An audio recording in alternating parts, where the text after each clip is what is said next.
5 Ay, yung hawak mo na yan. Magkanong itong mas bago? Magkano yan?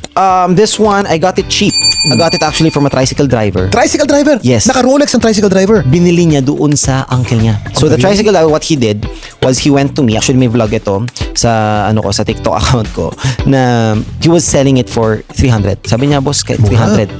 Sorry sa mga hindi nangongolekta, pero mura po yan. Yes, mura yon. Sabi ko, wag naman. Sabi ko, sobrang mura Kawawa ka naman. Yes, kawawa ka naman. Sabi ko, ano ba story? Sabi niya, kasi boss, yung tito ko, yung uncle daw niya, 8 years old na. It was his personal watch nung uncle niya. Ngayon yung uncle niya, ayaw na. Gusto niya ibenta. Na-enjoy daw niya bago siya mamatay. Alam mo kung magkano niya binenta sa tricycle driver? Magkano? He sold it for 25K. My gosh. Nung narinig ko yun, sabi ko, fair na pala sa'yo yung 300,000. 300 na lang. Hindi, ginawa ko naman 350. Ginawa ko 350. Sabi ko, Mabait sige, ka. Oo. 350 na lang para Pero yung sinabi niya yun kasi nangailangan daw yung yung uncle niya. So, sabi niya, inoffer niya yung 25. Binigay naman doon ng uncle niya.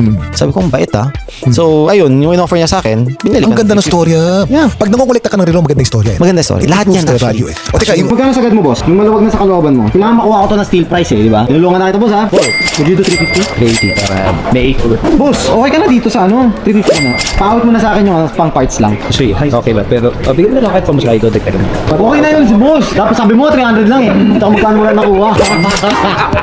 Win-win na tayo doon.